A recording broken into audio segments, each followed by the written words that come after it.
Vandeham. The following is a class on Bhagavad Gita, as it is, Chapter 16, text number 13 to 15, given by His Divine Grace, A.C. Bhaktivedanta Swami Prabhupada, recorded on February 8, 1975 in Honolulu. Sri Gurun Vaishnava. Idamadvaya Rabdham Imam Prapse Manoratham. Idam Asti Idam Api Me Bhavishyanti Punadhanam.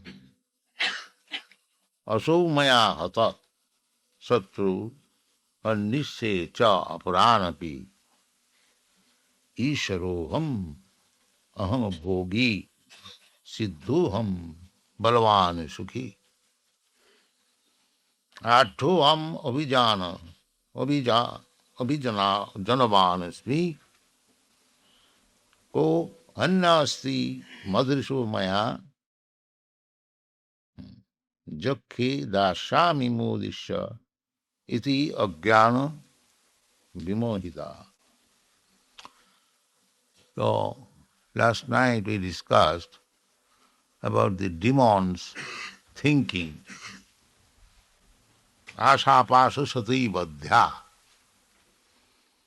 He does not know that so long I shall be aspiring more and more. I am getting entangled more and more within this material world. Because Krishna is so kind.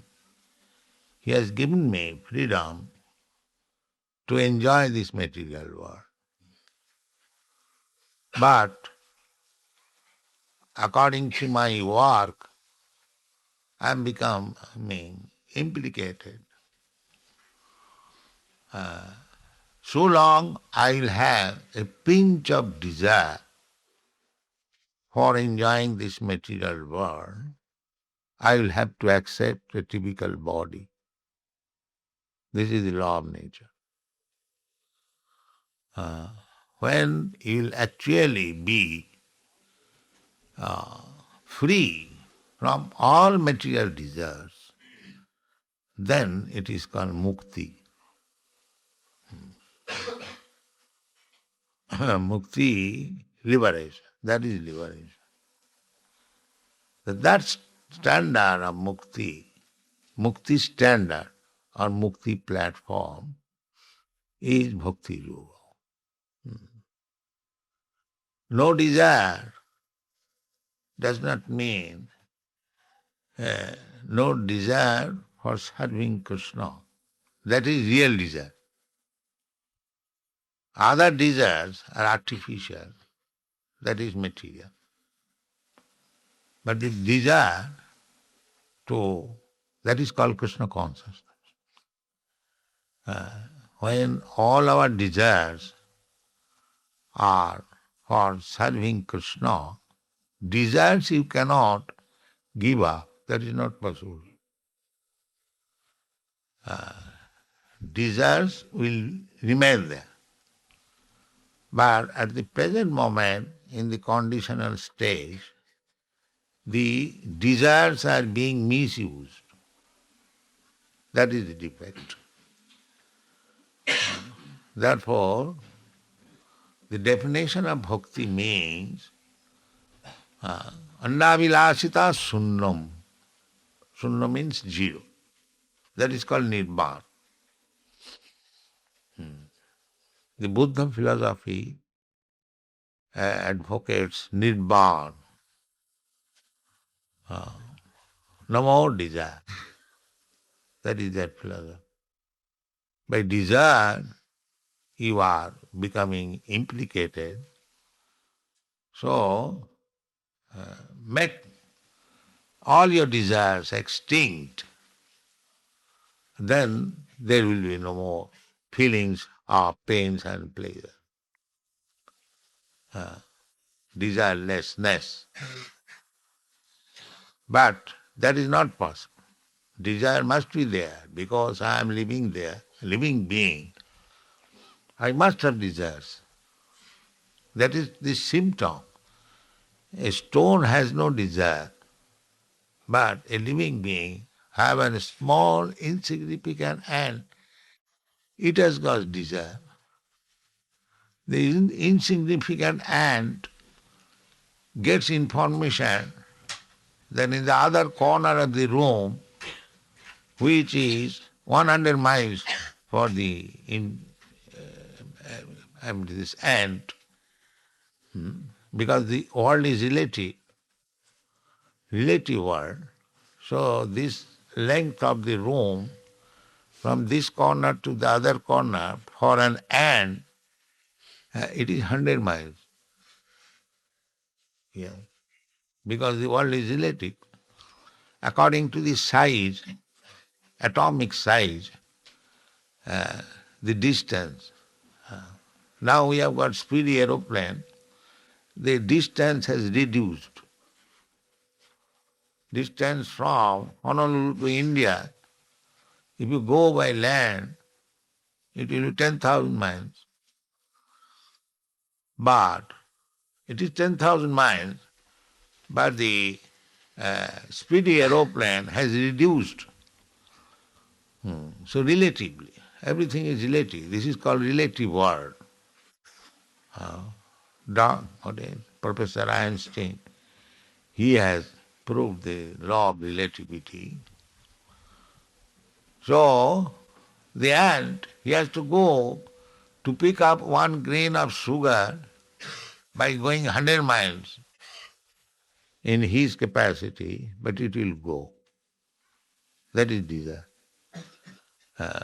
You have got experience, you put little sugar here, you don't invite ants, but they will come. They will come, they will get immediately information. Just like from Europe, many people came in America, gold rush, desire. So desire must be there. The ant has desire, Lord Brahma has desire, I have got desire, you have got desire. This is artificial to make desire less.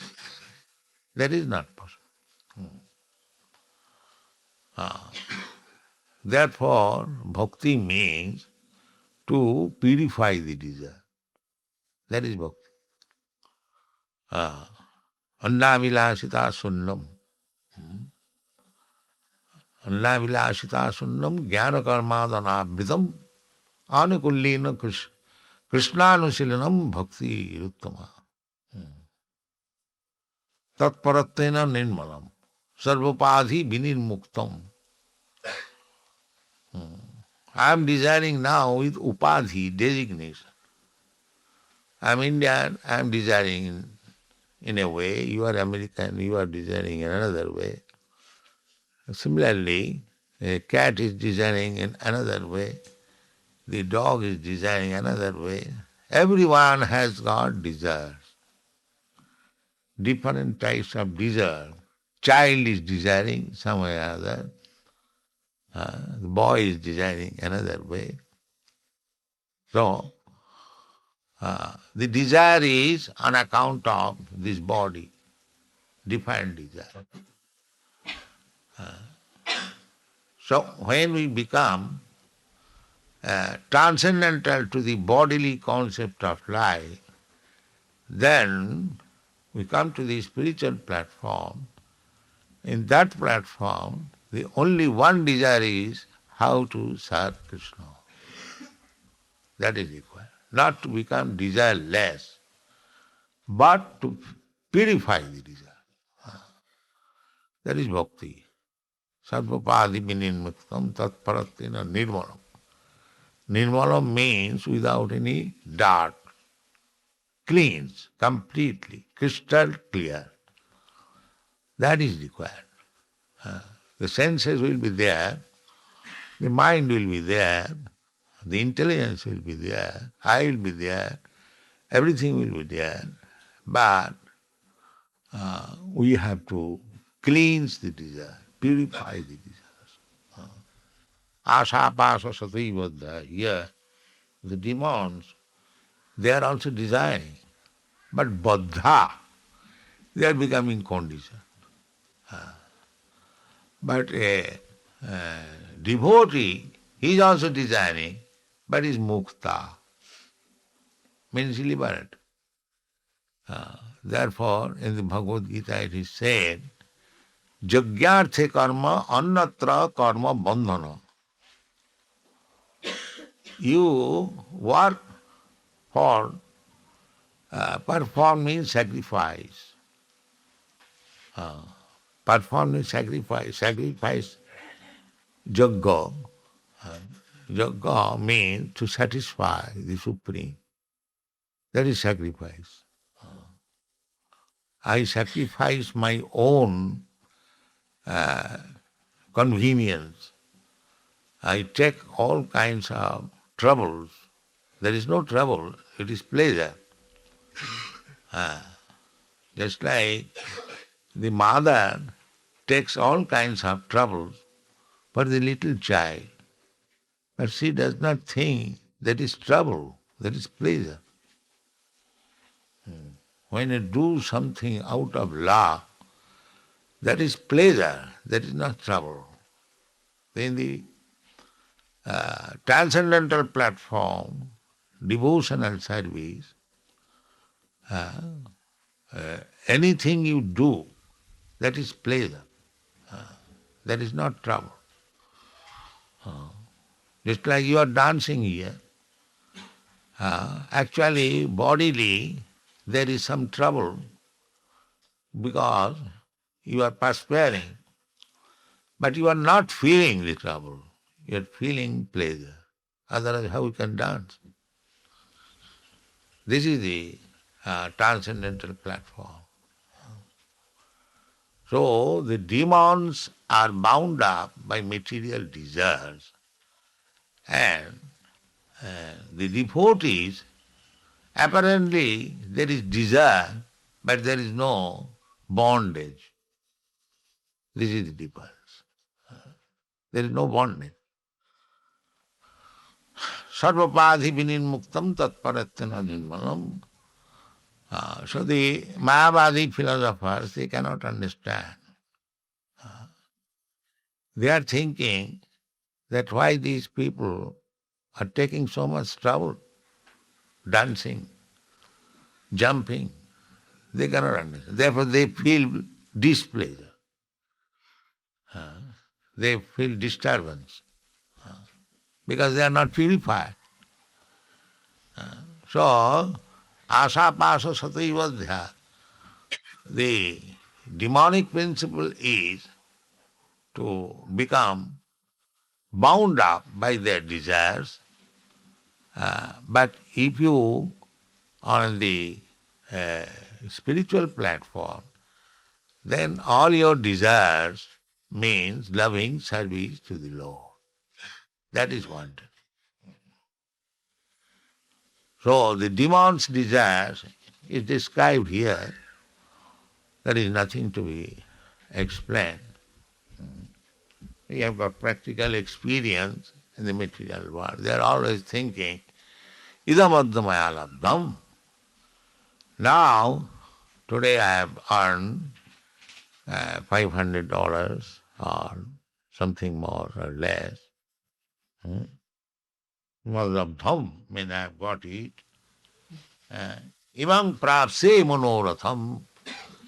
Again, I shall get tomorrow so much money and my bank balance will increase to such and such strength. And idam asti.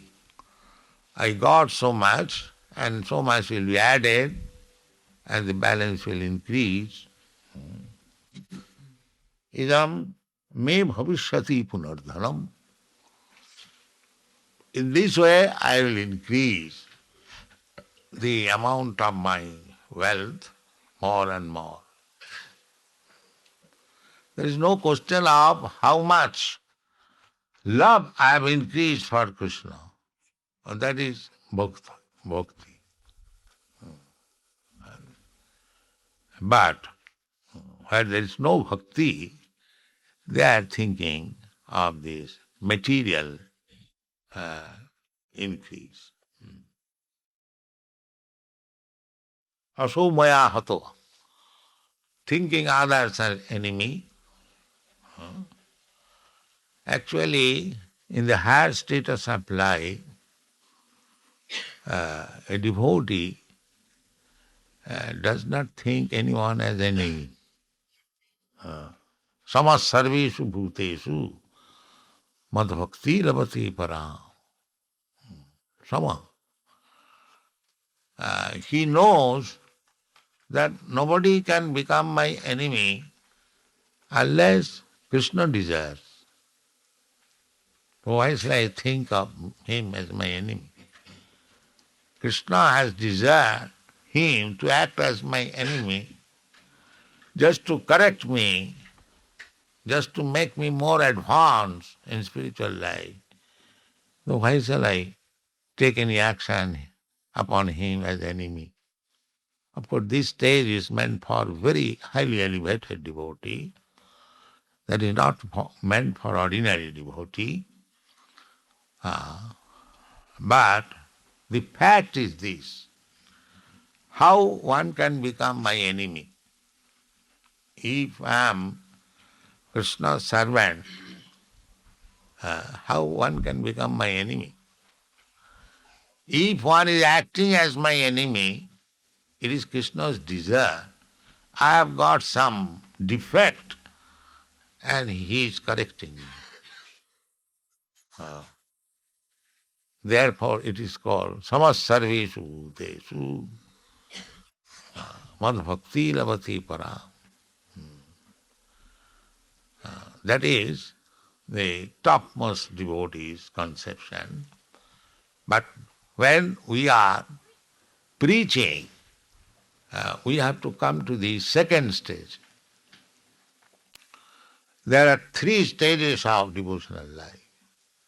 The first stage, or the lower stage, the middle stage, and the top stage. So this kind of conception, that nobody is my enemy, that is on the topmost stage. That is not to be imitated. When you are preaching, you have to come to the middle stage. Even if you are on the top stage, you have to come on the middle stage, because you have to discriminate. Here is a devotee, here is a demon. On the top stage, there is no such thing as demon and devotee. The top stage, the devotee sees everyone is engaged in Krishna's service, simply I am not engaged. This is topmost devotee's vision. That I am lacking Krishna's devotion. Just like Radharani thinks that all others, they are engaged in Krishna's devotion. But I could not. Chaitanya Mahaprabhu said, Chaitanya Mahaprabhu said that I am not a pinch of devotion to Krishna. Then if you say why you are crying, that is to make a show. Chaitanya Mahaprabhu said. That I am crying for Krishna just to advertise myself. That I have become a big. But actually, I am not a pinch of devotion to Krishna. No, you are so great devotee, everyone says. No, everyone may say, but I am not. Why you are not? No, because without Krishna still I am living. That is the proof that I have no love for Krishna. This is Chaitanya Mahaprabhu stated. If I had any drop of love for Krishna, how I could live so long without Krishna? Sunnaitam jagat sarvam govinda virahena ve. So this is love of Krishna. That how can I live? separation from Krishna. This is Chaitanya Mahaprabhu's philosophy. And the Goswamis followed them. They never said that now I have seen Krishna. Never said. The Goswami, Chaitanya Mahaprabhu also says that I was dreaming, Krishna, why you got me away? I lost the chance. But the Goswamis, they said that He Radhe Brajadevi ki cha lalite, He Nanda Sumna Kutaha, Sri Govardhana Padavatale Kalindi Bone Kutaha, Ghosantaviti Sarvato Brajapure Khedai Mahavyuhalo, Bande Rupa Sanatanam Raghujugo, Sri Jiva Gopalako. They were simply feeling separation. Vrindavan they lived, but they never said, last night I saw Krishna was dancing. Never said.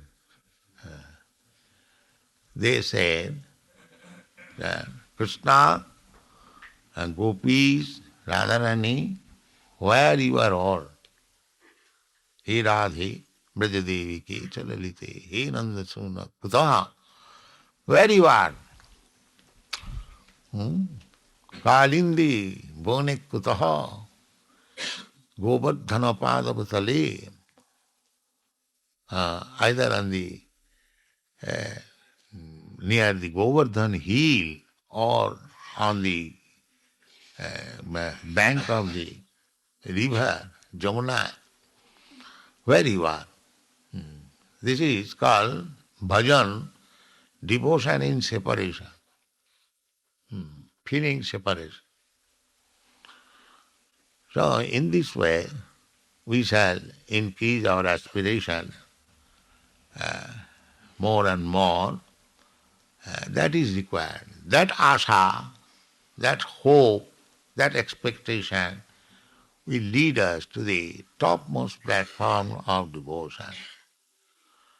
So, instead of thinking always like this, demon, that I have got so much money, now I shall get further amount of money, and it will be like so much money. He is my enemy. I have killed one of them, the other enemy. This is going on actually in the material field. So we have to rectify. You have to rectify. Adroham abhijanasmi. I am the richest man. I have got so many friends, all aristocratic. Abhijanavan. Janavan, Dhanavan. Dhanavan means possessing wealth, and Janavan means possessing men, strength, popular strength, and strength of money.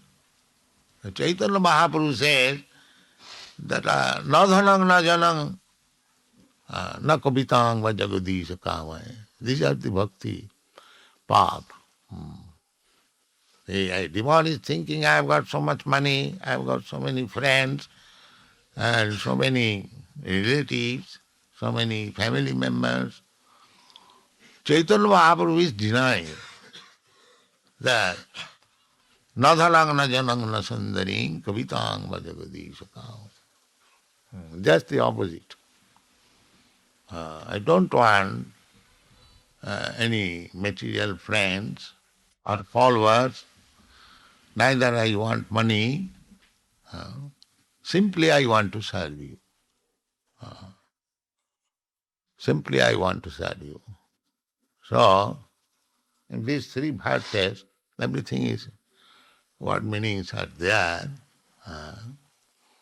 So these are the demonic propensities, and the very thing can be change into devotional service, and then we become devotee or demigod. So, I am going tomorrow, so here you shall try to become devotee, not to think like demons, that will not help us. Then asapasa sati bodhya will remain bound up in material bondage. You cannot stop desires, that is not possible, but purify the desire. Purify the desire. Purify desire means that the same hopes again hope, just to improve your position as devotee. That will help you to make your life successful. Thank you very much.